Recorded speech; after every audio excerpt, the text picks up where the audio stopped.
नमस्कार, प्रणाम। मैं अंशु कुमार आप सभी का स्वागत करती हूँ हमारे आज के किसान चौपाल में, जो कि हम महाराष्ट्र के सिल्लोड में लगा रहे हैं और जिसमें हम जो आज चर्चा करेंगे वो कपास प्रबंधन, ट्रैक्टर टायर रख रखाव और मिलेट्स की खेती पर चर्चा करेंगे। तो मैं सबसे पहले आप सभी का स्वागत करना चाहूँगी कि आप लोग यहाँ पे आएँ और मैं हमारे जितने भी एक्सपर्ट हैं मैं आप सभी का स्वागत करना चाहूँगी।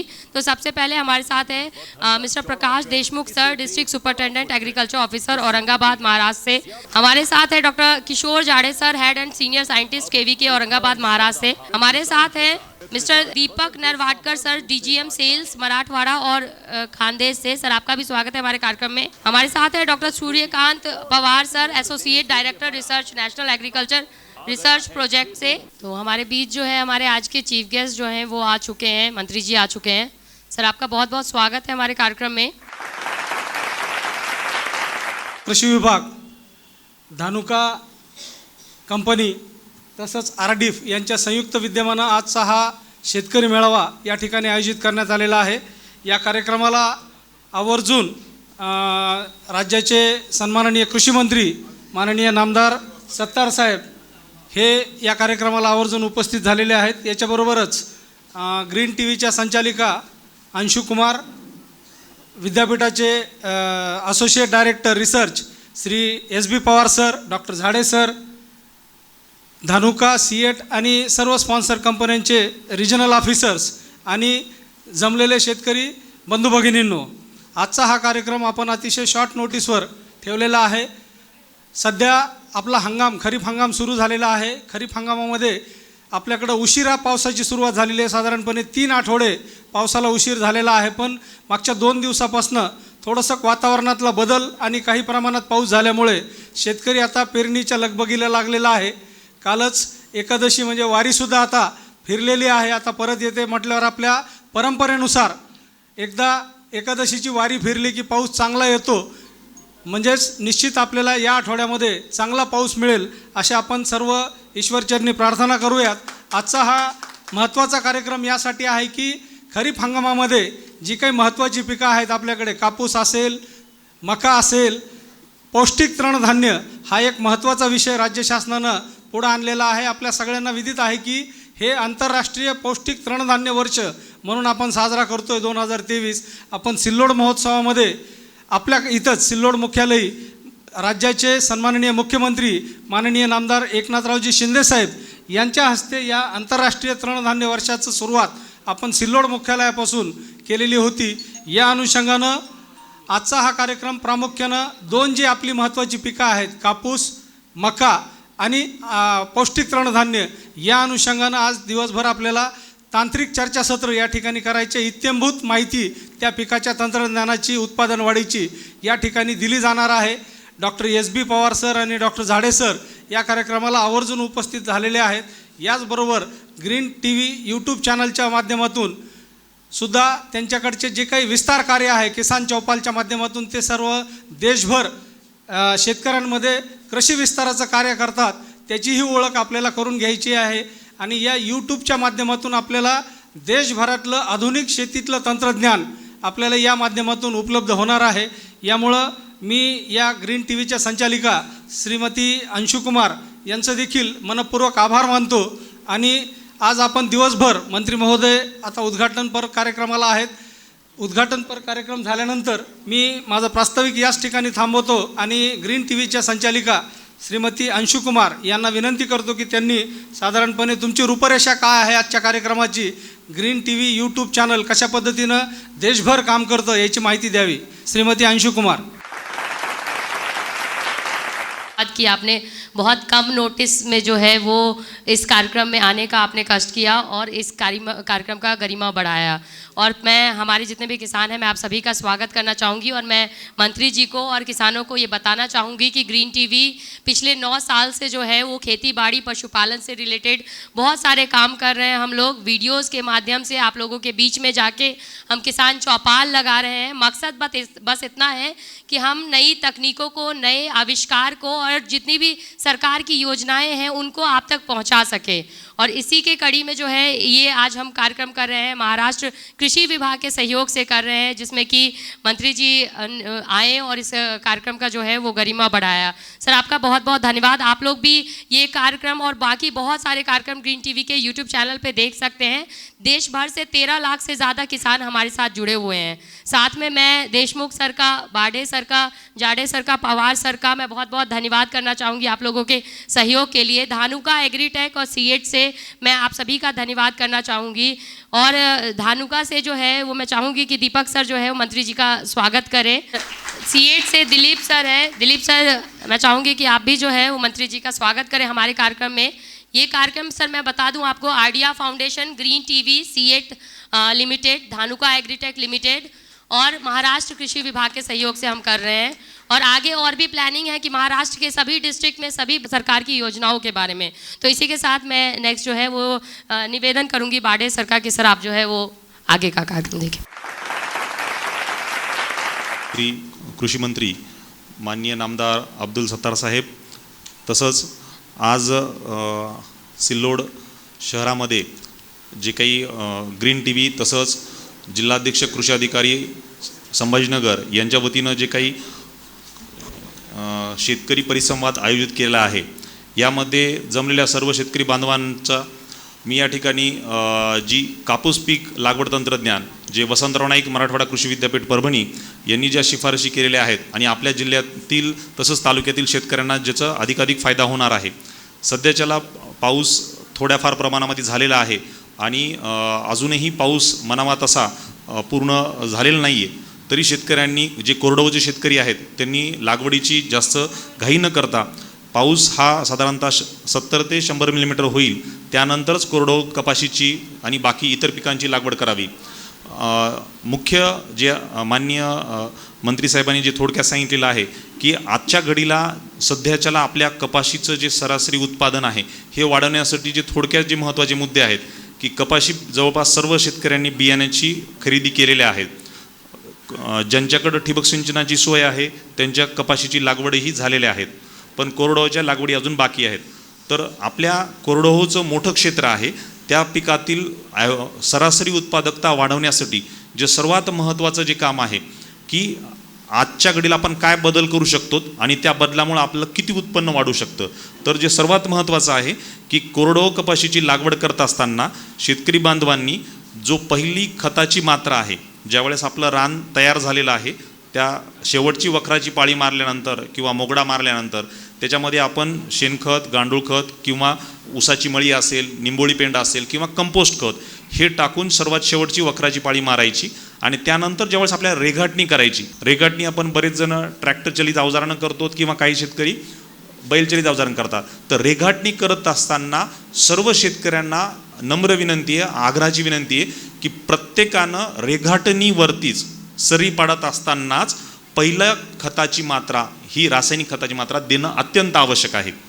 इथं आपण बरेच शेतकरी काय करतो की पेरणीची लगबग असते, घाई असते म्हणून पहिल्यांदा सरकी टोकन करून घेतो आणि ज्यावेळेस पहिली कोळपणीच्या वेळेस आपण पहिली खताची मात्रा देतो। सरासरी शक्य सगळेजण अशाच पद्धतीने करतात। तसं केल्यामुळं आपली सरासरी उत्पादकता ही कमी येते।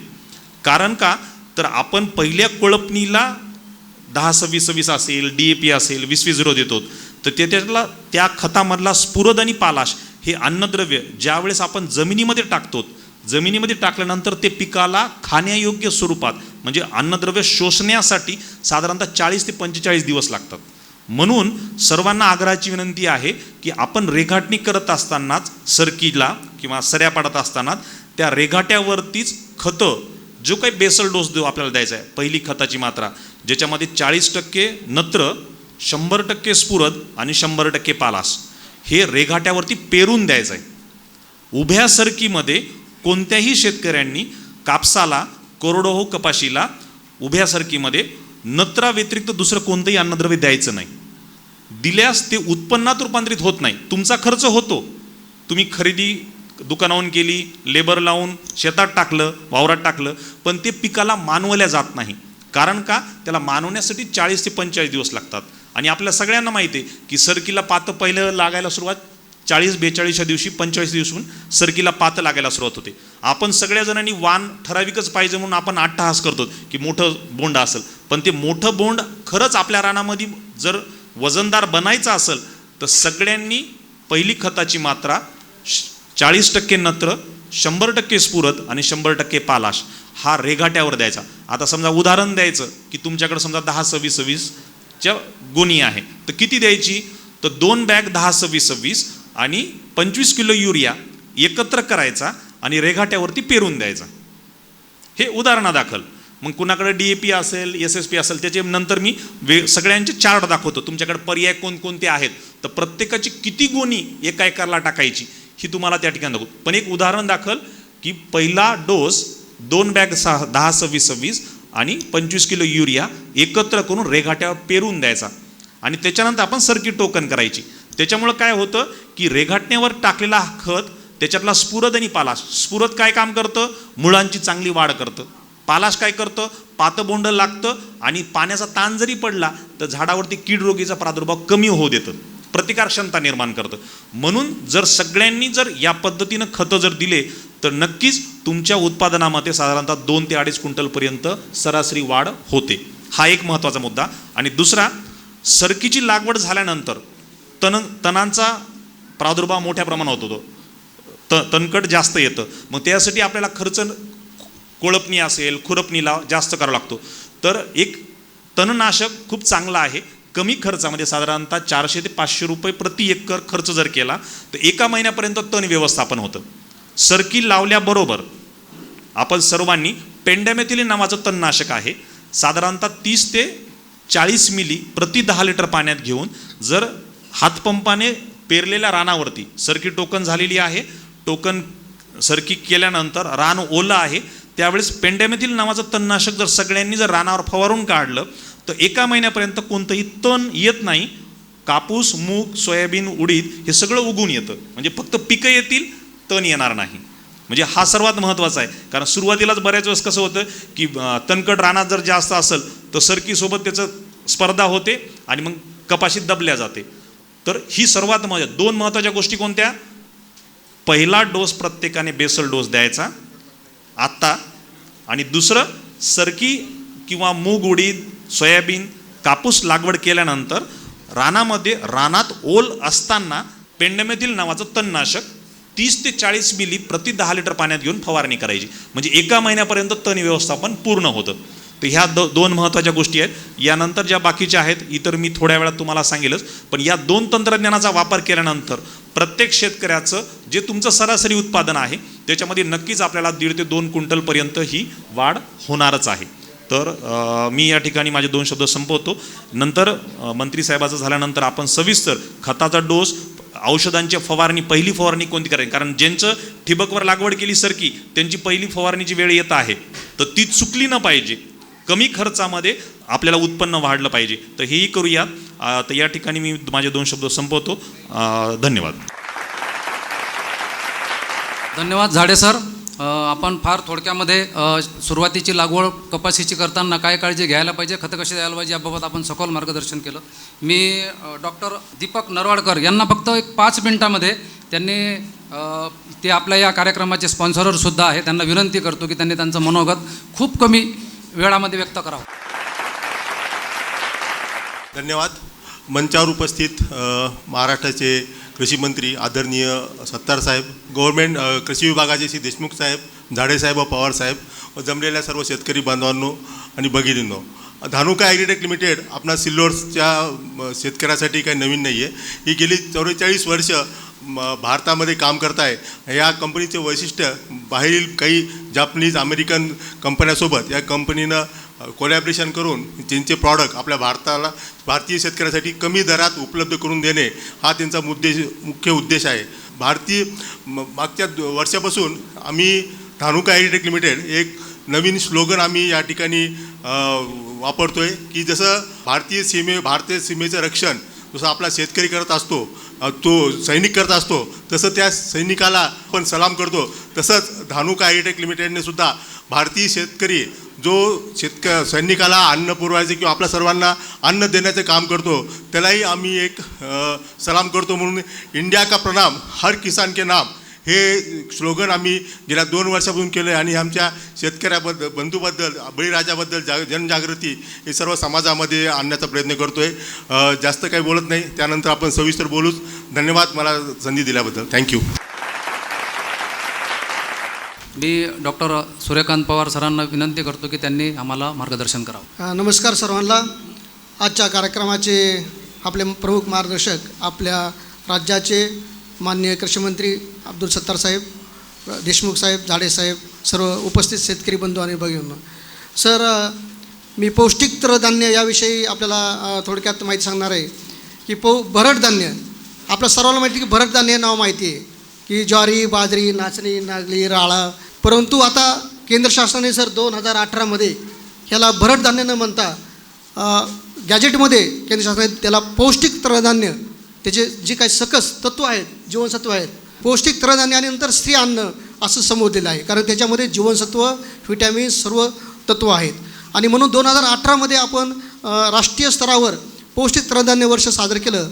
परंतु त्याची जगामध्ये आपल्या पिकांची ज्वारी, बाजरीचं महत्त्व पटवावं आणि आपल्या देशामध्ये सुद्धा पटवावं म्हणून 2023 हे वर्ष आपण आंतरराष्ट्रीय स्तरावर पौष्टिक तृणधान्य वर्ष सादर करत आहोत. आणि सर, हा प्रस्ताव आपल्या आदरणीय पंतप्रधान साहेबांनी युनोमध्ये संयुक्त राष्ट्रामध्ये ठेवला.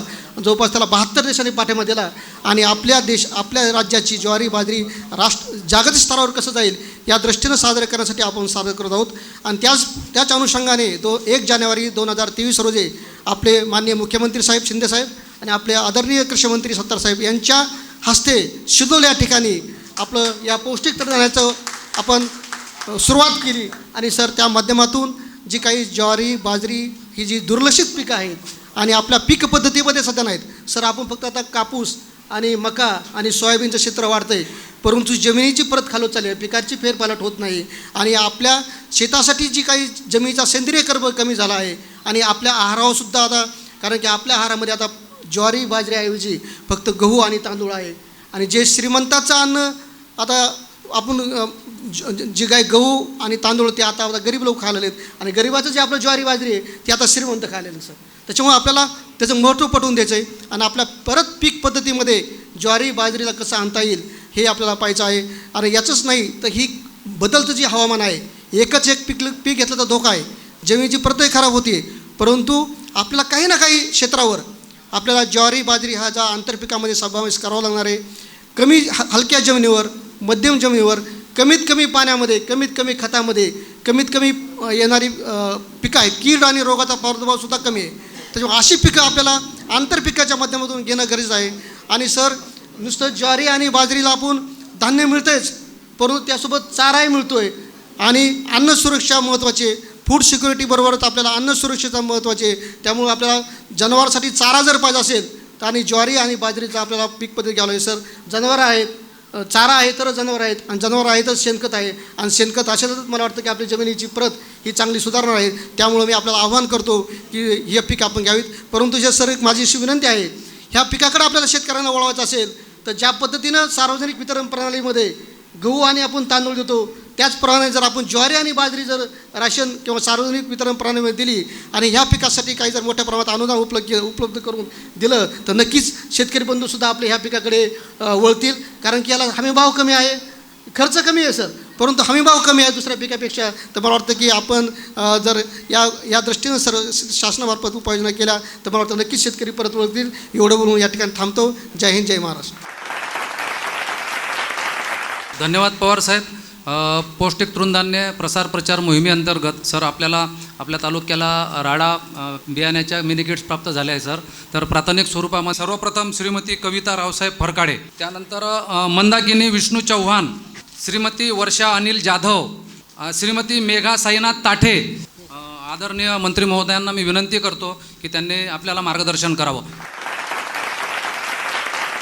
ते सिल्लोड कृषी विभाग आणि ग्रीन टी व्ही यांच्या माध्यमातून एक दिवसभराचा मार्गदर्शन सत्र, शेती करताना काय काळजी घ्यावी, कशी घ्यावी, कशा पद्धतीने घ्यावी, कोणत्या पद्धतीने त्याला लागवड करावी, त्याची उगम शक्ती, खतं देण्याचा किंवा औषध अशा अनेक बाबतीत आत्ताच आपण आपल्या जिल्ह्याचे कृषी अधिकारी प्रकाश देशमुखजी, डॉक्टर सूर्यकांतजी पवार साहेब, डॉक्टर किशोर झाळे, श्रीमती अंशू कुमार, सोबतजी गुप्ता, दिलीपजी माळेकर, दीपक नरवळकर, ज्ञानेश्वर बर्डे असे काही लोक प्रमुख या ठिकाणी उपस्थित आहेत.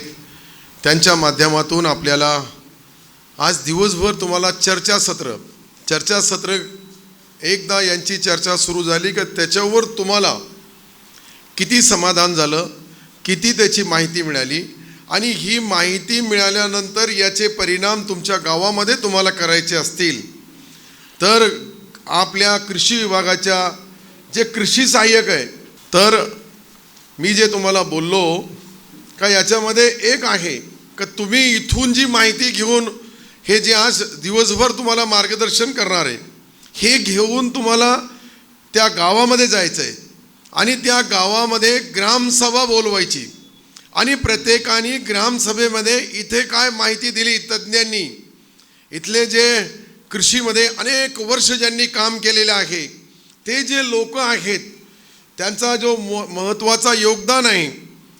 आता जसं श्रीमती अंशू कुमारने काही माहिती हिंदीमध्ये दिली, त्यानंतर आपले पवार साहेब असतील, झाडे साहेब असतील यांनी आणि विशेषतः देशमुख यांनी जी माहिती दिली ती माहिती तुम्ही इथे ऐकल्यानंतर पाहिल्यानंतर याचे विचार चिंतन मंथन केल्यानंतर परत गावामध्ये जाऊन बाकी शेतकरी बांधवांना, आपल्याकडे 1,00,000 शेतकरी बांधव आहेत मतदारसंघामध्ये आणि फक्त आपण 200-500 लोकांना माहिती देऊन चालणार नाही.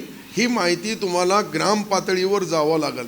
तिथे वाडी वस्ती तांडा शेतकरी, शेतीमधला छोटा शेतकरी मोठा शेतकरी, प्रत्येक शेतकऱ्याची जी जमिनीची तुम्ही जी पूर्ण रिपोर्ट तयार केला ते कार्ड आणि त्यानुसार त्यांना मार्गदर्शन करायला पाहिजे.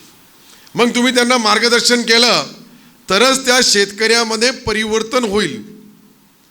पारंपरिक शेती वडिलोपार्जित करणं एक वेगळं आहे आणि आज नवीन टेक्नॉलॉजीने नवीन जी शेतीची कार्यपद्धत जगभरमध्ये देशभरमध्ये राज्यभरमध्ये वेगवेगळ्या पद्धतीने आपण लोकांच्या समोर आणू लागलो. परंतु लोकांच्या समोर आणल्यानंतर तो शेतकरी बांधव कोणी सुशिक्षित असेल, कोणी हुशार टॅलेंट ब्रिलियंट असेल, परंतु काही जे बिचारे जुने शेतकरी बांधव आहेत त्यांच्या नवीन पिढीला त्यांच्या शेतापर्यंत काही जाऊन तुम्ही मार्गदर्शन केलं का हे पहा तुम्ही ही अशी शेती केली तर याचे परिणाम हे होणार आहे.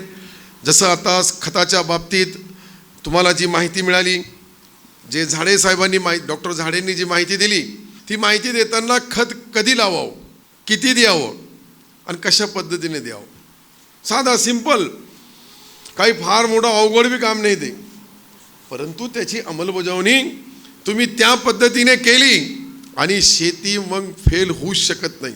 ठीक आहे, भावामध्ये तेजीमंदी आहे, तेजीमंदी राहते, हे काही आज पहिला वर्ष नाही, अनेक वर्षाचा संकट पाहिला आपण. तेजीमध्ये कधी भाव येतो, मंदीमध्ये भाव येतो.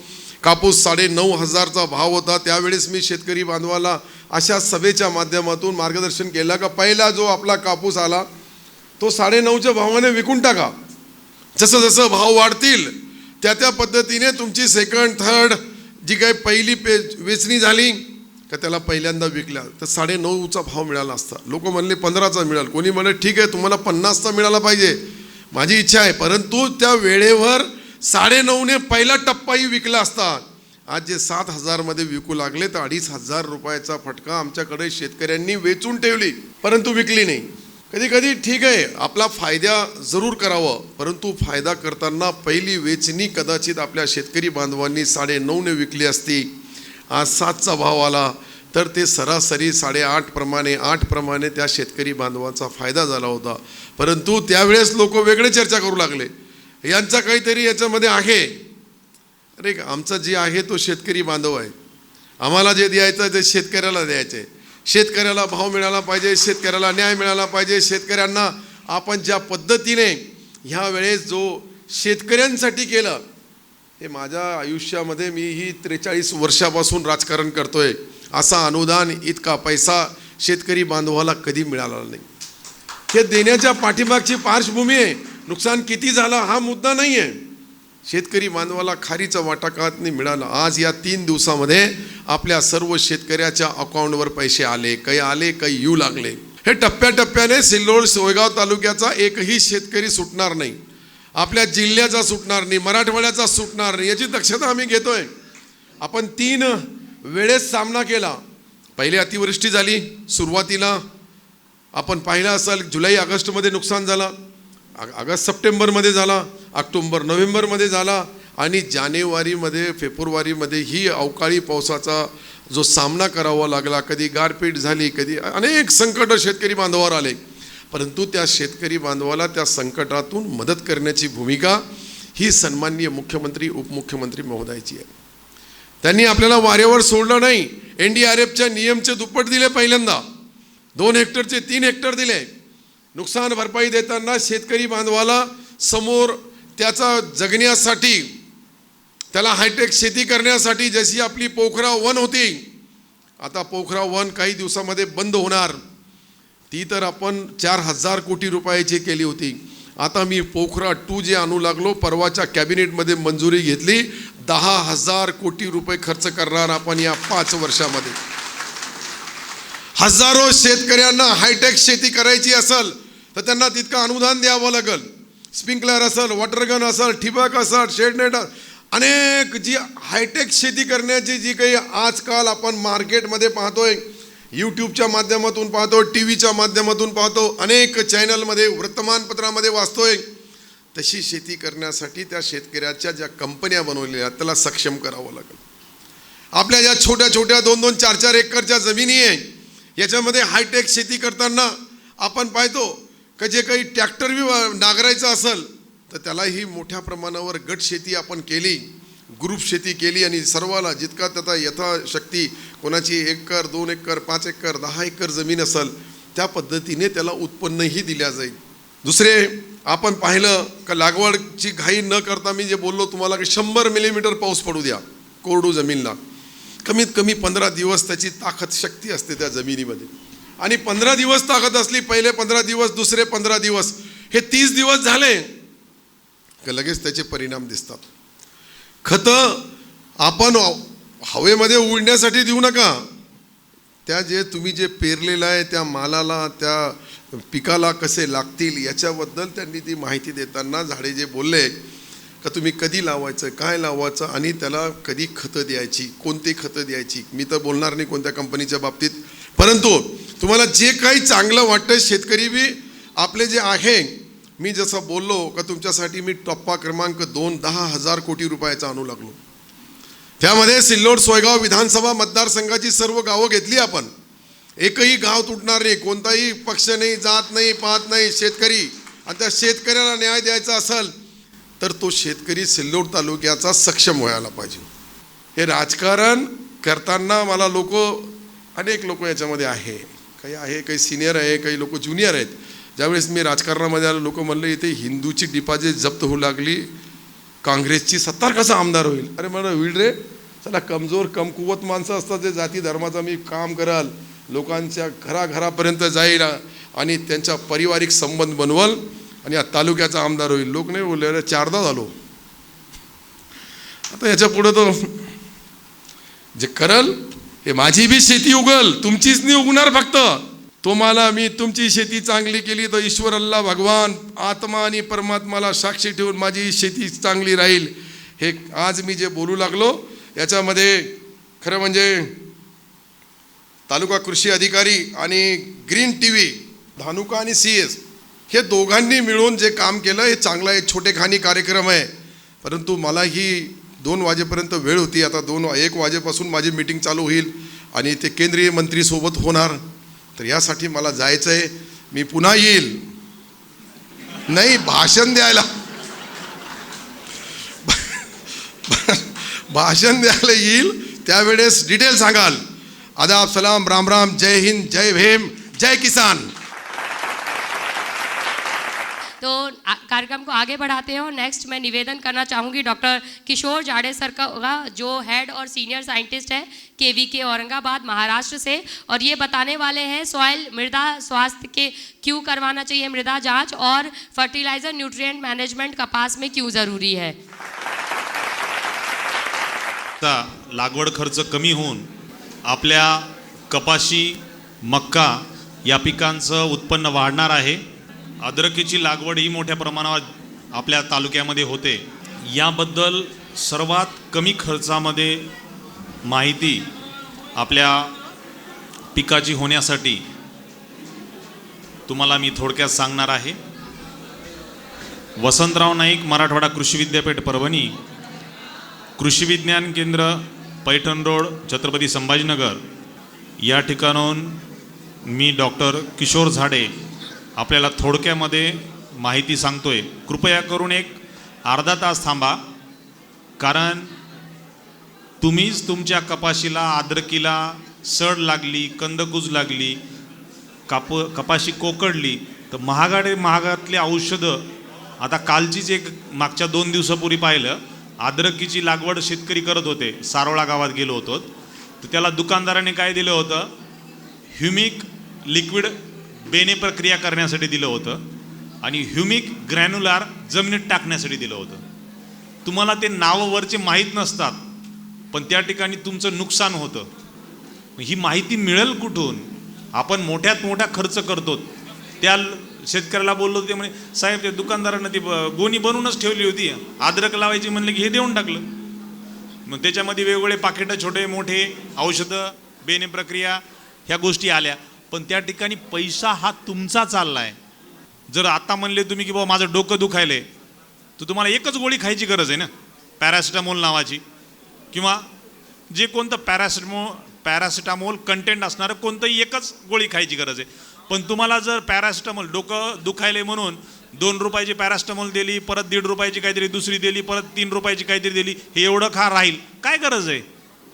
आपल्याला आपल्याबद्दल माहिती आहे, पण आपण आपल्या स्वतःची जी शेती करतोय तर ती गोष्ट शेतकऱ्यांना एक कळकळीची विनंती आहे. सर्वांचं आपलं इथली माहिती झाल्याबरोबर जेवणाची व्यवस्था केलेली आहे. जेवण करून जावं, कारण अन्न हे परब्रह्म आहे आणि आपल्यासाठी केलेलं आहे. न खाता गेलं तर अन्न हे वाया जाईल. त्यामुळे कृपया करून थोडंसं घ्या. आम्ही सुद्धा थोडक्यामध्ये सांगूत, कारण तुम्हाला सुद्धा गावाकडं कामं आहेत. गोड आहे म्हणून लई पण खायचं नाही.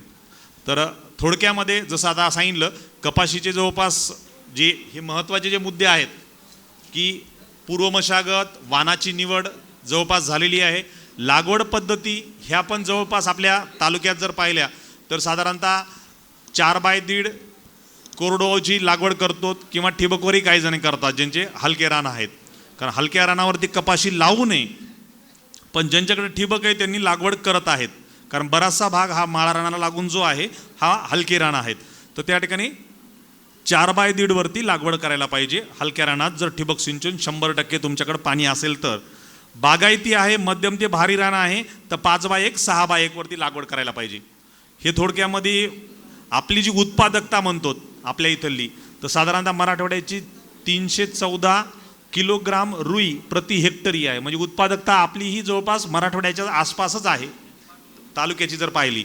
पण ही आपल्याला वाढवता येते, आणि वाढवण्यासाठी जे महत्त्वाचं कारण जे सांगितलं काय करावं लागेल ते आत्ताच तालुका कृषी अधिकारी साहेबांनी सांगितल्यानुसार आपली उत्पादकता ही 370 किलोग्राम रुई आहे. म्हणजे मराठवाड्याच्या उत्पादकतेपेक्षा अधिक आहे, औरंगाबादच्याही उत्पादकतेपेक्षा अधिक आहे, डबल आहे.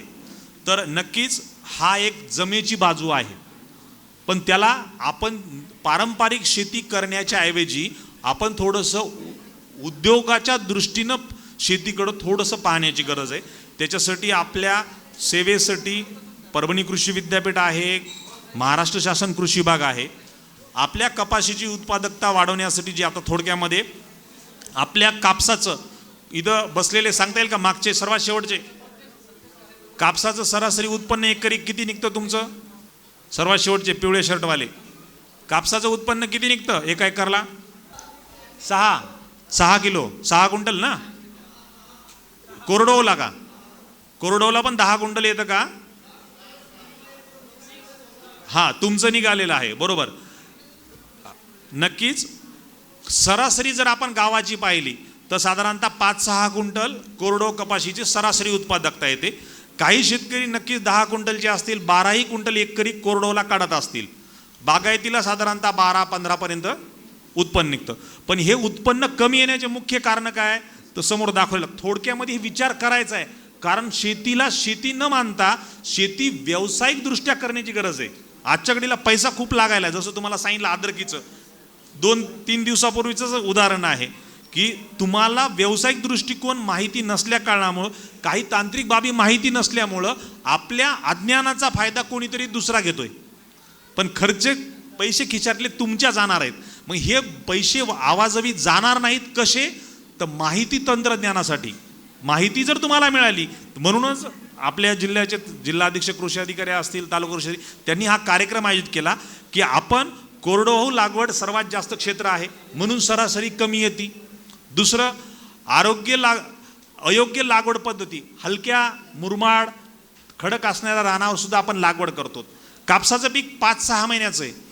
बोंड लागल्यानंतर बोंड फुटेपर्यंत रानात ओल जर राहायची असेल तर मध्यम ते भारी रान लागतं. पावसामध्ये खंड आहे, जसं आता लागवड झाली, ज्यांनी बाबा ठिबकवरती की बाबा चला 1-2 हप्त्यामध्ये पाऊस पडणार आहे म्हणून लोकांनी लागवड केली, पण पावसाचा खंड आहे, पावसाची अनियमितता आहे. गुलाबी बोंडाळी आली, रस शोषण करणाऱ्या किडी आल्या, मागच्या वर्षी बोंड सडसुद्धा आली होती. त्याचबरोबर ती वानातील एक आपण म्हणतो की ठराविकच वाण पाहिजे, तसं न करता सर्व मार्केटमधले वाणं हे चांगले आहेत. त्याचबरोबर ती मजुरांची खर्च हा जास्त झालेला आहे. मग याच्यासाठी काय महत्त्वाचं, जसं आता हे फोटोमध्ये दाखवलेले पहा, मध्यम ते भारी रानच कापसाला लागवडीसाठी पाहिजे. हलक्या रानावरती कापूस लागवड नकोय. कारण का की त्या ठिकाणी दाखवले की भारी रान आहे तिथपर्यंत, म्हणजे काय की रानामध्ये ओल टिकवल्या जाते, जेवढा पाऊस पडेल त्या रानात मुरल आणि बोंड फुटण्याच्या वेळेस त्याची काम येणार आहे. सेंद्रिय खताचा वापर करायचा आहे. रासायनिक खतं आपल्याला लागलीच म्हणतो की कोणती टाकू. बरेच जण म्हणतात एखादी कोणती सांगा ना बाबा चांगलंसं उत्पन्न वाढेल का. तर रासायनिक खतं हे बूस्टर म्हणून आहेत, पण खरी कपाशीला ताकद कोणती आहे, सेंद्रिय खतांची आहे. कोणते, शेणखत असेल, गांडूळ खत असेल, निंबोळी पेंड असेल, सिटी कंपोस्ट असेल, ऊसाची मळी असेल, मागच्या वर्षी घेतलेल्या पिकाचा बेवड असेल, हे सर्वात महत्त्वाचे आहे. पहिल्यांदा हे लक्षात आपल्या राहू द्या, म्हणजे सरासरी ॲव्हरेज हे वाढणार आहे. एखादा शेतकरी म्हणतो की माझं उत्पन्न एवढं कोरडवाहूला सुद्धा 10 क्विंटल 12 क्विंटल आलं, म्हणजे काय त्याच्या मागचं हे नक्कीच कारण असतं. म्हणून काय सेंद्रिय खतं ज्यांनी टाकले नसतील त्यांनी टाका. आणि बरेच जण म्हणतील की बा सांगायला सोपं आहे पण महागडे झालेत. मग याच्यामध्ये सर्वात कमीत कमी खर्चामध्ये काय येईल, निंबोळी पेंड वापरता येते, सिटी कंपोस्ट वापरता येतो. हे मार्केटमध्ये सुद्धा शासकीय कंपन्याच्या मार्फत, काही प्रायव्हेट कंपन्याच्या मार्फत सुद्धा उपलब्ध आहेत. याचा आवर्जून अवलंब करा. हे पहिल्यांदा टाकणं प्रत्येकानं आवश्यक आहे. पिकाची फेरपालट करायची. ज्यांनी मागच्या वर्षी कापूस घेतला होता त्याच रानात कापूस किंवा मका घेऊ नका. त्याला पर्याय काय देता येईल, चांगला पर्याय आहे. तेवढीच उत्पादन येण्याची क्षमता असणारं, ज्यांच्याकडं बाबा एखादं थोडं पाणी देऊ शकतो किंवा मध्यम भारी रान आहे, ठिबक सिंचन आहे, कपाशीत तुम्ही त्या ठिकाणी घेता, तर कपाशीच्या ऐवजी यावर्षी त्या ठिकाणी तुरीचं पीक घ्या. तुरीचं पीक एकदम दर्जेदार आहे. कमी खर्चामध्ये, कापसाच्या लागवड खर्चापेक्षा कमी खर्चामध्ये तुम्हाला आर्थिक फायदा जास्त देणार आहे. तर कोणतं वाण लागवड करायची कोरडवाहूला, BDN 711. BDN लिहून घ्या. ज्यांना कोरडवाहूमध्ये सरकीच्या ऐवजी कोणतं वाण लावायचं, तुरीचं, तर BDN 711 एकदम चांगल्या दर्जाची तूर आहे. 5 महिन्यामध्ये तूर निघून जाते. कोरडवाहूला साधारणतः 5-6 क्विंटलपर्यंत उतारा येतो. एखादं 2 पाणी दिलं तर 16 क्विंटलपर्यंत एकरी उत्पन्न येतं. त्याच्यामुळे BDN 711 नावाची तूर आपल्या तालुक्यामध्ये कृषी सेवा केंद्रावरती विद्यापीठाचीच ही जात आहे. वसंतराव नाईक मराठवाडा कृषी विद्यापीठाने विकसित केलेले वाण आहे. पण काही प्रायव्हेट कंपन्यांच्या पॅकिंगमध्ये किंवा महाबीजच्या पॅकिंगच्या माध्यमातून तालुक्यामध्ये उपलब्ध आहे. याचा आवर्जून वापर करा. पिकाची फेरपालट अत्यंत आवश्यक आहे.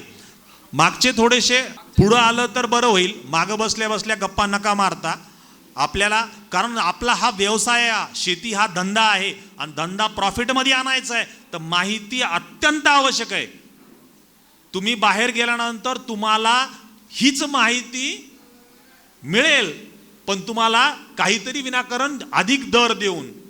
शासन विद्यापीठ तुमच्यासोबत तुमच्यासाठीच फक्त आलेले कशासाठी आहे की तुमचा खर्च कमी करायचा आणि उत्पन्न वाढवण्यासाठी. मग आम्ही जर देतोय तर तेवढी गोष्ट थोडासा वेळ काढा. आता काही जणांनी जे 1-2 जूनच्या आसपास कपाशी लावल्या असतील त्यांच्या कपाशीचे खालचे लाल पानं झाले असतील पाशी. ज्यांच्याकडे पाणी थोडं कमी आहे, मागचा जूनच्या पहिल्या आठवड्यात दुसऱ्या आठवड्यात ज्यांनी लागवड केली होती तर खालचे पानं असे लाल लाल झालेले आहेत. बरेच जण म्हणतात लागलीत दुकानदाराकडे जातात, असं लाल लाल पानं पडलेत काय करावं. मग त्या ठिकाणी कोणी म्हणते आता गिराईक स्वतःहून आले त्याला काहीतरी द्यावंच लागेल ना. तो स्वतः प्रामाणिक त्याच्या धंद्याशी असतो, पण आपण आपल्या धंद्याशी प्रामाणिक कधी बनवूत जर माहिती मिळाली तर. माहिती काय आहे, कपाशीचे असे पानं लाल होतात हा कोणताही रोग नाहीये. एक पहिली गोष्ट समजून घ्या. म्हणजे लाल पडलं तर लय घाबरायची गरज नाही. का लाल पडलं, पाऊस नव्हता, सगळीकडं कोरडं वातावरण आहे, ठिबकवरती आपण सरकी लावली, सरकीला पाणी दिलं ठिबकमधून, पण आजूबाजूच्या उष्णता जी आहे, गरम वारे आहेत, त्याच्यामुळं पाण्याचं बाष्पीभवन होतं आणि त्या ठिकाणी नत्रची उपलब्धता ही असेल किंवा त्या ठिकाणी असल्यानंतर सुद्धा पाण्याच्या कमतरतेमुळं नत्र उपलब्ध होत नाही. नत्राची कमतरता झाल्यामुळं पानं मधलं जे हरितद्रव्य हे तितकं निर्माण होत नाही, म्हणून त्या ठिकाणी पान लाल पडायला लागतं.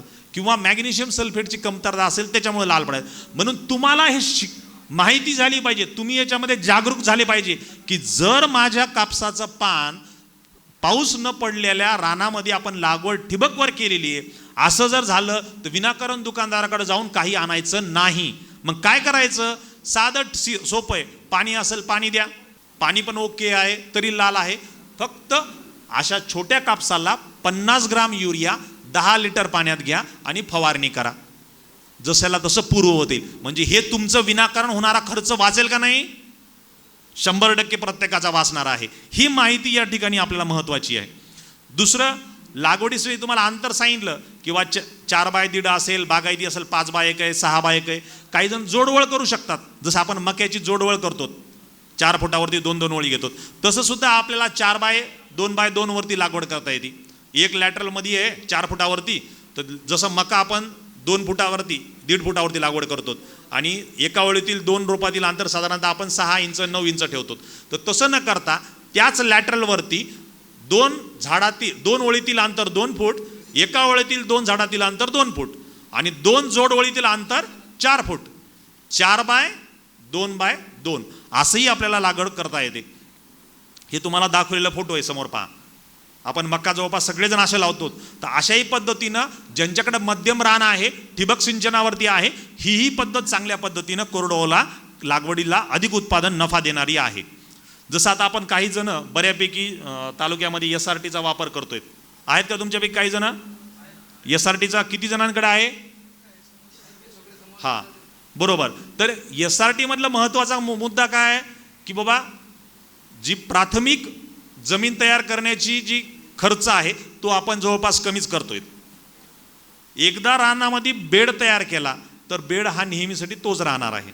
तर विद्यापीठाची शिफारस आहे की कपाशी असेल, मका असेल, तुम्ही गादी वाफ्यावरती घेतला तर अधिक नफा देतो. म्हणजे तुमच्या SRT मध्ये ती गोष्ट आहे, बरोबर.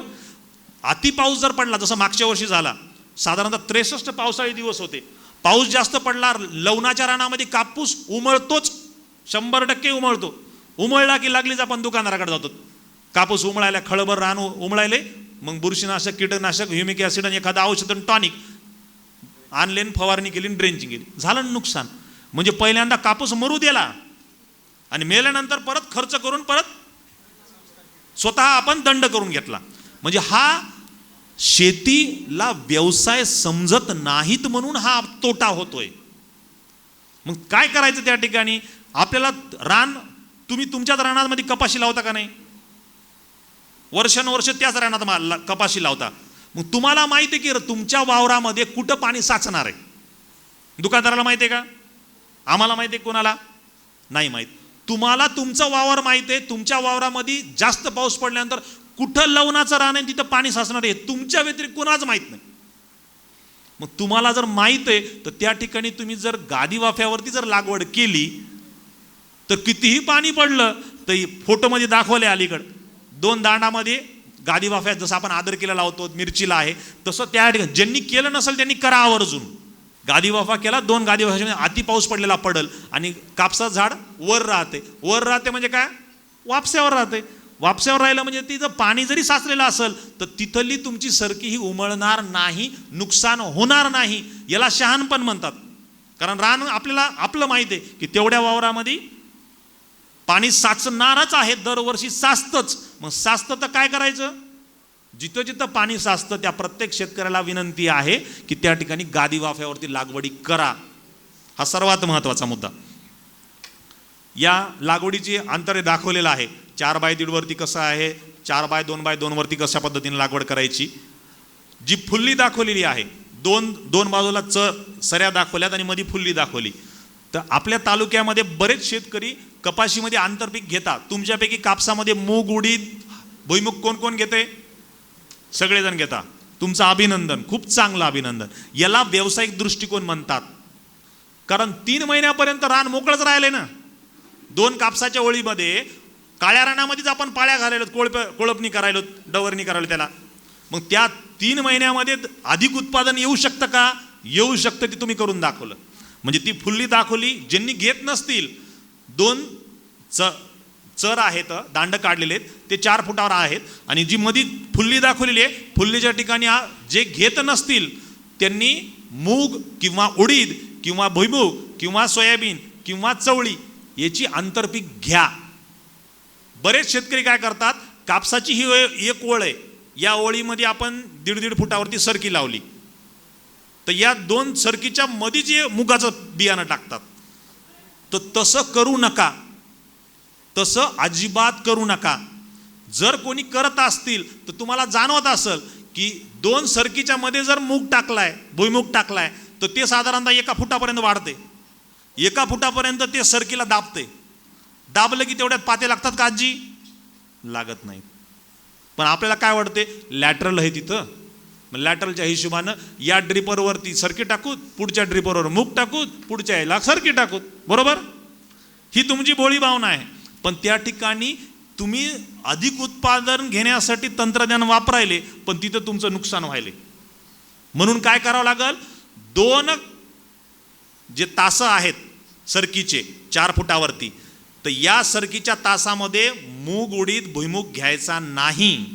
कुठे घ्यायचा, या 2 तासाच्या मध्यभागी सेंटरला. म्हणजे सरकीच्या तासापासून 2 फुटावर, आणि या इथं मूग येईल आणि मुगापासून 2 फुटावर परत दुसरं सरकीचं तास येईल. म्हणजे काय होईल की या मधला जो तास आहे मुगाचा, उडदाचा, भुईमुगाचा, याला वाढायला इकडं 2 फूट आणि इकडं 2 फूट राहील. मनसोक्त वाढल. म्हणजे काय, उत्पादन तुम्हाला 1 एकरमध्ये जर मूग पेरला कापसामध्ये, तर साधारणतः तुम्हाला तेवढ्याच वावरामध्ये साधारणतः 3 ते 4 क्विंटलपर्यंत मूग होईल, 3 ते 4 क्विंटलपर्यंत उडीद होईल. सोयाबीन जर घेतलं तर सोयाबीन सुद्धा तुम्हाला साधारणतः 4 ते 5 क्विंटलपर्यंत होईल, जर असं आंतरपीक घेतलं तर. आणि कापसाचं उत्पन्न न घटता, हे महत्त्वाचं आहे, कापसाचं उत्पन्न न घटता होणार आहे. तर कृपया करून ज्यांनी अजून केलं नसेल नियोजन, त्यांनी आवर्जून आंतरपिकाचं नियोजन करा. कशासाठी, कारण का मुगाला सर्वात जास्त रेट आहे. बरोबर आहे ना, माहिती आहे का सगळ्यांना. शासनानं किती रुपये डिक्लेअर केलेला आहे, 8,500 रुपये क्विंटल मुगाला रेट आहे. त्यामुळं कमीत कमी घरची तरी गरज भागली तर आपल्याला तेवढे डाळ बाहेरून आणायचं काम पडणार नाही. एक मुद्दा, सेंद्रिय खताचं नियोजन बेवड होईल, हवेतील नत्र जमिनी स्थिर होईल, मावा तुडतुडे पहिल्यांदा त्याच्यावर येतील आणि कपाशीचं संकट टळल. हे फार महत्त्वाचं आहे. बीज प्रक्रिया करायची आहे. ज्यांची सरकी लागवड करायची राहिली त्या सगळ्यांना आग्रहाची विनंती आहे की लिक्विड बायो फर्टिलायझर, द्रवरूप जीवाणू संघ, ज्याच्यामध्ये ॲझॅटोबॅक्टर, PSB आणि पोटॅश मोबिलायझिंग बॅक्टेरिया 3 घटक असणारा एक द्रवरूप जीवाणू संघ आहे, जे कृषी विज्ञान केंद्र पैठण रोड औरंगाबाद या ठिकाणीही आहे. तसंच शहानूरमिया दर्ग्याला जे जिल्हाध्यक्ष कृषी अधिकारी बायो कंट्रोल लॅब आहे तिथंही उपलब्ध आहे. तर या दोन्हीचं सुद्धा उपलब्ध आहे. तर तुम्ही आवर्जून त्याचा वापर करा. काय फायदा होणार आहे, 1 एकरला किती बॅग लागते सरकीची टोकन करायला, 2 बॅग लागवड करता का, 2 बॅग म्हणजे किती किलो, 1 बॅग किती ग्रामची आहे, 450, म्हणजे 900 ग्राम. तर 900 ग्राम, हो 900 ग्रामला म्हणजे 1 किलोच्या कमीच आहे. 1 किलो बियाण्याला 10 मिली बीज प्रक्रियाला लिक्विड बायोफायटला लागणार आहे. किती रुपयाचं? 2.5 रुपयाचं. 2.5 रुपयामध्ये तुमचे 15% रासायनिक खताची मात्रा कमी करून 20% उत्पन्न वाढणार आहे. जर 10 क्विंटल जर कपाशी होत असेल तर त्या ठिकाणी 1.5 ते 2 क्विंटल कपाशी फक्त याची बीज प्रक्रिया केली म्हणून होणार आहे. त्यामुळे सगळ्यांना आग्रहाची हात जोडून विनंती आहे की ज्यांनी सरकी लागवड केली नसेल त्या प्रत्येकानं या लिक्विड बायो फर्टिलायझरची बीज प्रक्रिया करा आणि मगच सरकीची लागवड त्या ठिकाणी करा. 99 21 80 81 38 डॉक्टर किशोर झाडे. सर्व व्हिडिओ पहा. तुमच्या सगळ्या महत्त्वाचे शेतीविषयक एखादी योजना आहेत ज्या कृषी विभागाच्या असतील त्या पण आहेत. उद्योग टाकायचा असेल एखादा कृषीपूरक त्याची पण आहे. पहा आणि अडचण वाटली तो हम कार्यक्रम को आगे बढ़ाते हैं और मैं नेक्स्ट निवेदन करना चाहूँगी mister Subodh Gupta sir DGM marketing और Deepak Narwadkar sir DGM sales Marathwada और खानदेश से. सर आप आइए और बताइए हमारे किसानों को कि धानुका का जो कैंपेन है इंडिया का प्रणाम हर किसान के नाम वो क्या है और कपास के किसानों के लिए धानुका के पास क्या नई चीज़ें हैं. प्रणाम. मेरा नाम सुबोध कुमार गुप्ता है और मैं आप सभी से मिलने और आप सभी को कपास की खेती में कैसे फ़ायदा पहुंचा सकते हैं उसके बारे में बताने के लिए कल दिल्ली से यहाँ पे उपस्थित हुआ हूँ. तो सिल्लौड के हर किसान को मेरा प्रणाम. आप हमारे देश की आधारशिला हैं और आपकी मेहनत और संघर्ष से हम सभी का भोजन सुनिश्चित होता है. हम आपके योगदान का सदैव आभार रहेंगे और हमेशा आपके समर्थन एवं बढ़ोतरी के लिए खड़े रहेंगे. आप सभी को इंडिया का प्रणाम हर किसान के नाम जो किसानों के लिए समर्पित है, आपके लिए समर्पित है. मैं वीडियो आप सभी को वो दिखाना चाहता हूँ. पूछिए किसी भी किसान से, छोटा हो या बड़ा, कितना बेशकीमती होता है उसके लिए जमीन का एक टुकड़ा. जमीन के उस टुकड़े में हर किसान सपने बोता है. कड़कती धूप हो या आंधी तूफान, फसलों में खुद उगता है, फसलों के साथ सोता है. जानता है मौसम के मिजाज पर उसका बस नहीं है. मेहनत, लगन, उम्मीद, जुनून, बस यही उसकी जिंदगी है. सींचता है खेत को अपने पसीने से, धानुका पर विश्वास से, हौसलों से अपने सीने के. महज अन्नदाता कहने से काम नहीं बनता है. ऐ किसान, तुझे पूरे देश का प्रणाम तो बनता है. धानुका, इंडिया का प्रणाम हर किसान के नाम. इंडिया का प्रणाम हर किसान के नाम. बहुत बहुत धन्यवाद. किसान भाइयों, मैं आपको सीधे जो है कुछ मुख्य बातें मैं बताऊंगा. महाराष्ट्र सब जानते हैं पूरे भारतवर्ष में नंबर 1 है अगर हम कपास की खेती की बात करें, और अगर हम उत्पादन की बात करें तो उत्पादन में नंबर 2 पे है. प्रोडक्टिविटी की अगर बात करें तो हमारे पिछले 10 सालों से हम देख रहे हैं कि जो प्रति एकड़ जो उत्पादन है वो कम होता जा रहा है.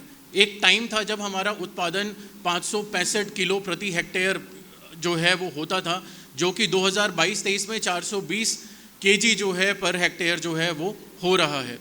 किसान भाइयों, आप सभी को मैं एक और चीज़ यहाँ पे महत्वपूर्ण बताऊँगा कि जब आप खत का प्रयोग करते हैं, फर्टिलाइज़र का प्रयोग करते हैं, तो क्या वो फर्टिलाइज़र हमारी पूरे पौधों को मिल पा रहा है या नहीं मिल पा रहा है. ऐसे बहुत सारे खत होते हैं जो बिना किसी के मूवमेंट नहीं हो सकता उनका, वो वहीं पे रहते हैं. उनको मूव करने के लिए जड़ों का, कृत्रिम जड़ों का जाना बहुत ज़रूरी है. तो उसी के लिए एक उत्पाद है माइकोर, जो कि एक बायो फर्टिलाइज़र है. उसके बारे में मैं आपको बताऊंगा जो आपकी खेती की पद्धति को पूरा बदल देगा और आपकी जो खत आप डाल रहे हैं, फर्टिलाइज़र डाल रहे हैं, उसका सही सदुपयोग हमारे पौधे को मिलेगा और उसका रिजल्ट कैसे होगा वो भी मैं आपको दिखाऊंगा. मैं चाहूँगा ये 2 मिनट का वीडियो आप सभी ज़रूर देखिए. ये मिट्टी, यही हमारी असली विरासत है. इसकी जिम्मेदारी पुरखों से होते होते आज मेरे हाथों में है. और एक दिन ये छोटे नन्हे हाथ इसकी देखभाल करेंगे, पर तब तक उसका ख्याल रखना मेरा फर्ज है.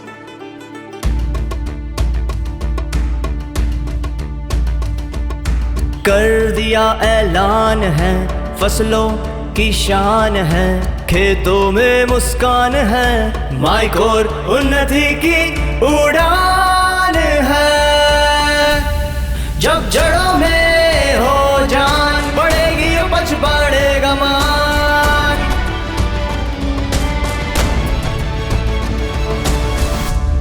ये जड़ों को ताकत दिलाता है, उनकी क्षमता को बढ़ाता है, हर पोषण को पहुंचाता है, मजबूत फसल दे जाता है। झूमते खेत और खलियान है, हर किसान का अरमान है। खुशियां चूमे आसमां, ये अनमोल सा वरदान है। अब खेतों में मुस्कान है, माइकोर उन्नति की उड़ान है। जब जड़ों में हो जान, बढ़ेगी उपज बढ़ेगा मान। धानुका का माइकोर एक ऐसा उत्पाद जो पोषक तत्वों की अवशोषण क्षमता को बढ़ाए एवं जड़ों को मजबूत बनाए। माइकोर, जब जड़ों में हो जान, बढ़ेगी उपज बढ़ेगा मान। आप सभी ने देखा कि कैसे माइकोर जो है हमारी जड़ों को कैसे विकास करेगा। अब उसके रिजल्ट कैसे दिखेंगे कपास में, मैं सीधे उस पे आता हूँ और आपको दिखाता हूँ। तो ये गुजरात में कुछ रिजल्ट्स हमने कैप्चर किए थे जब अर्ली स्टेज में, जो हमने देखा कि किस प्रकार हमारे पत्ते भी स्वस्थ नज़र आ रहे हैं और जड़ें जो हैं वो साफ साफ नज़र आ रही हैं। किसान भाइयों, ये जोधपुर से कल रिजल्ट आए हैं, जहाँ पे अभी 30 दिन 40 दिन के आसपास का कपास हो गया है, जहाँ पे आप देख सकते हैं कि जो नीचे जड़ है वो कितनी ज़्यादा विकसित हो रही है। अगर हमारी जड़ें, कृत्रिम जड़ें विकसित होंगी तो जो खत है उसका अपटेक जो है वो बहुत अच्छे से हो सकेगा। किसान भाइयों, ये जलगांव से हमारे पास में रिजल्ट्स आए हैं 2 दिन पहले। तो आप देख सकते हैं जहाँ अर्ली स्टेज में माइकोर लगा है, वहाँ पे कैसे हमारा पौधा अलग से चल के बढ़ रहा है, जैसे आप ये देख सकते हैं। किसान भाइयों, यहाँ पे मिर्ची भी बहुत होती है, तो मिर्ची में कुछ जड़ें, कृत्रिम जड़ें जो हैं वो इस प्रकार दिखती हैं। तो मिर्ची में जितने हमारे किसान हैं उनको इस तरीके से फ़ायदा होगा और कपास में भी इसका फ़ायदा होगा। तो इसीलिए हम कहते हैं जब जड़ों में होगी जान तो बढ़ेगी उपज, बढ़ेगा मान।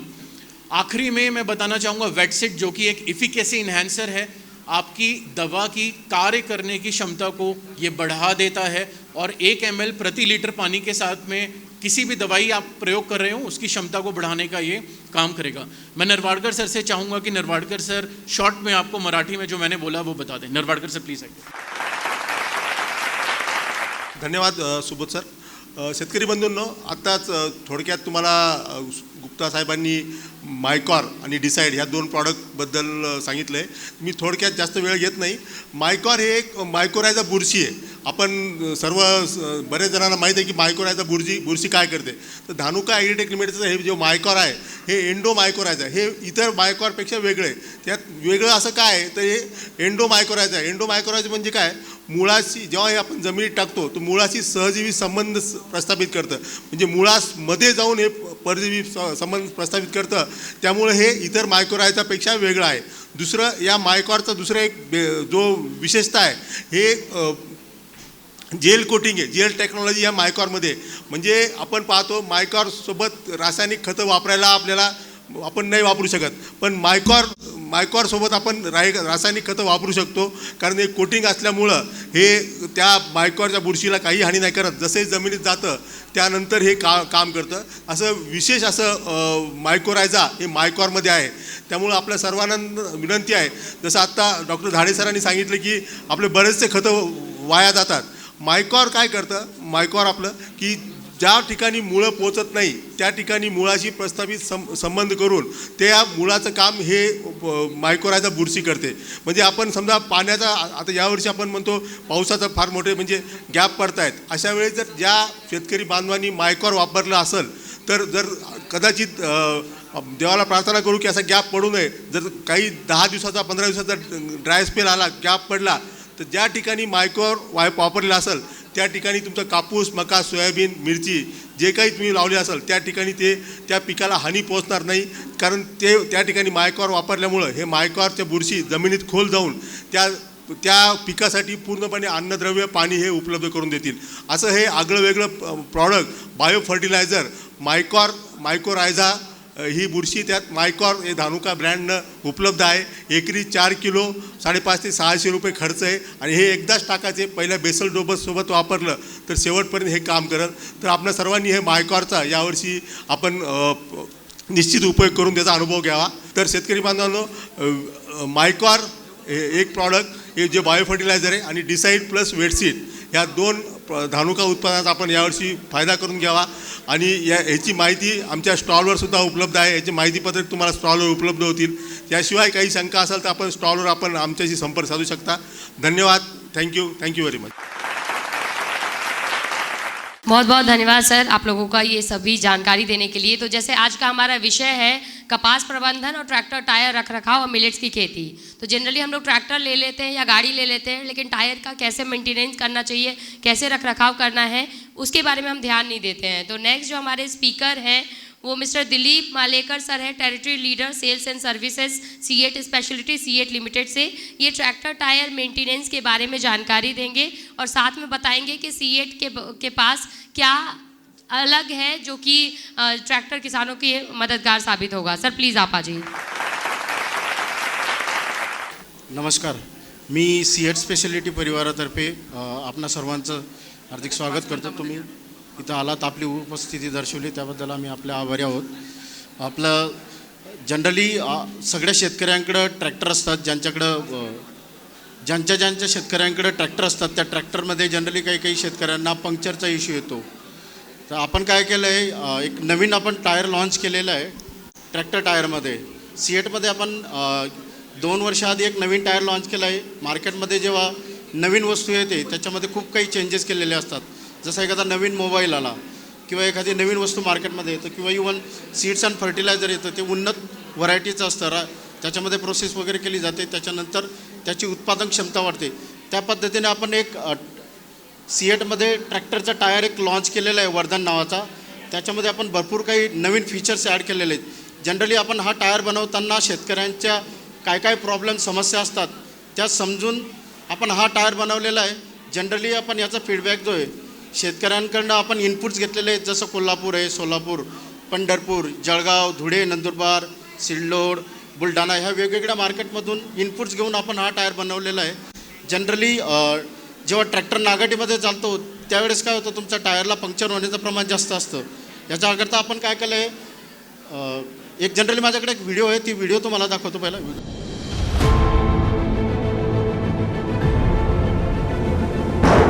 कठिन से कठिन परिस्थिति में भी मिट्टी से अच्छी उपज के लिए आपको चाहिए एक सच्चा साथी जो है सबसे मजबूत और सबसे दमदार. पेश करते हैं सीएट की नई ट्रैक्टर टायर रेंज वर्धन. अब शुरू करें खेती जल्दी और आसानी से, क्योंकि वर्धन की गहरी गुड्डी दे सबसे मजबूत पकड़, सबसे लंबी जिंदगी. ये मिट्टी को फंसने ना दे और बढ़ाए आपको आगे. चलिए बेफिक्र, क्योंकि इसके अद्भुत लग डिफ्लेक्टर्स दें पंक्चर से सुरक्षा. ढलान और मोड़ पर वर्धन की स्टेप्ड साइड वॉल से मिले बेहतर स्थिरता.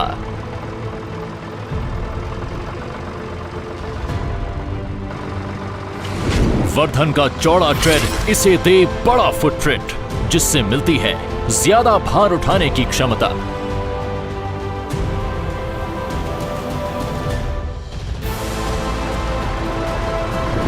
अब पाएं ज्यादा पैदावार, क्योंकि वर्धन के फ्रंट टायर में है मजबूत शोल्डर ब्लॉक्स जो दें मिट्टी पर मजबूत पकड़.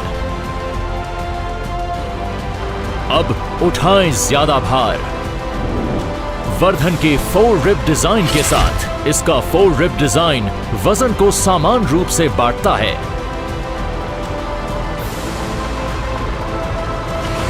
मजबूती और लंबी उम्र देने के लिए बना आ गया है खेतों और रास्तों का सरताज, जो देगा आपको तरक्की पर पकड़। सिएट का दमदार ट्रैक्टर टायर वर्धन। चालतो तेव्हा त्याच्यामध्ये माती किंवा ढेकूळपास आला पाहिजे। त्याच्याकरता आपण जी गुट्टी आहे ही ट्रिपल अँग्युलर असल्यामुळे काय होतं, जेव्हा ट्रॅक्टर नागाटीमध्ये चालतं, नागाटीमध्ये चालत असताना तुमचं माती किंवा ढेकूळ त्याच्यामध्ये फसतं, तेव्हा टायर जे आहे हे जमिनीला चिटकून चालत असतं। त्याच्यानंतर दुसरी गोष्ट, टायरची जी NHD आहे, NHD म्हणजे गुट्टी, इतर टायरच्या तुलनेमध्ये 4 mm ने जास्त आहे। बाकीच्या कंपन्यांची ही 40 mm किंवा 42 mm असते। आपल्या टायरची जी NHD आहे इतर टायरच्या तुलनेमध्ये जवळपास 4 mm ने जास्त आहे। त्याच्यानंतर टायरचं जर तुम्ही वजन बघाल, टायरचं वजन जर बघाल इतर टायरच्या तुलनेमध्ये 3.5 ते 4 किलोने जास्त आहे। जनरली शेतकरी जे आहेत दोघं कामासाठी ट्रॅक्टर वापरतात, जनरली हॉलेज पर्पज आणि कल्टिवेशन। महिलांना विनंती आहे, जेवण केल्याशिवाय कोणी जायचं नाही। जेवण तयार आहे, जेवणाशिवाय कोणी जायचं नाही। जनरली ट्रॅक्टर जे आहेत हॉलेज पर्पज आणि प्लॉविंग म्हणजे शेतीच्या कल्टिवेशन पर्पजसाठी ट्रॅक्टर वापरला जातो। तर आपला जो टायर हा दोघं कामासाठी तुम्ही वापरू शकतात। येऊन तुमचा ट्रॉलीला जरी वापरत असाल त्यालाही चांगला सर्व्हिस देईल आणि नागाटीसाठी जर वापरत असाल तर नागाटीलाही चांगला सर्व्हिस देईल। टायरला वॉरंटी आहे 7 वर्षाची मॅन्युफॅक्चरिंग डिफेक्टची, 3 वर्षाची अनकंडिशनल वॉरंटी आहे। टायरला 3 वर्षापर्यंत किंवा टायरची अर्धीची जोपर्यंत टायरला एअर आला, टायर आरपार फाटला, आज ट्रॅक्टर घेऊन गेला कस्टमर, टायर घेऊन गेला, उद्या त्याच्या चुकीमुळे सुद्धा याला नागराचा फाळ लागून जर टायर आरपार फाटला तरीसुद्धा कंपनी याला रिप्लेसमेंट करून देते। जी काय झीज असेल ते घेऊन नवीन टायर देत असते कंपनी। सिएटमध्ये हा नवीन आलेला टायर आहे। जर तुम्हाला टायर परचेसिंग करायचं असेल तर आपल्या सिल्लोडमध्ये सत्या टायर आहे, त्यांच्याकडे आपले टायर्स भेटतील। सत्या टायर किंवा बालाजी टायर यांच्याकडे दोघांकडे तुम्हाला टायर्स भेटतील। थँक्यू। बहुत बहुत धन्यवाद सर। तो मैं जो है वो बताना चाहूँगी, कुछ सर्टिफिकेट है जो प्रगतिशील किसानों को हम देने वाले हैं। तो एक एक करके मैं नाम लूँगी, आप लोगों को स्टेज पे आना है। मैं सुबोध सर, दीपक सर और दिलीप सर से भी रिक्वेस्ट करूँगी कि आप लोग प्लीज़ स्टेज पे आ जाइए। दत्ताश्रेय सुहाग भंवर जी हैं, फयाज सरफराज देशमुख जी हैं, विष्णु हरि पंडित जी हैं, संजय पांडुरंग जी हैं, विलास खुशलाव जी हैं, विलास जी, अशोक काशीराम जी हैं, लाते राव जी हैं, श्रीमती सुजाता सतीश ठाकुर जी हैं, श्रीमती शीतल भगवान जी हैं, श्रीमती राधाबाई जी हैं, श्रीमती रत्ना बालाराम जी हैं। तो इसी के साथ मैं बहुत बहुत धन्यवाद करना चाहूँगी हमारे जितने भी एक्सपर्ट्स थे, आप सभी का बहुत बहुत धन्यवाद कि आप लोग यहाँ आए, कीमती समय दिया। मैं हमारे सभी किसान भाई बहनों का बहुत बहुत धन्यवाद करना चाहूँगी। और साथ में मैं आपको बताना चाहूँगी कि आप धानुका एग्रीटेक का toll free number note down कर सकते हैं, 1800-102-1022। सिएट लिमिटेड का टोल फ्री नंबर है 1800-221213। इसके अलावा ग्रीन टीवी का व्हाट्सएप नंबर है 9953218363। तो फिलहाल के लिए आज के इस चौपाल में बस इतना ही। मुझे दीजिए इजाज़त, आप बने रहिए हमारे साथ और देखते रहिए ग्रीन टीवी। नमस्ते।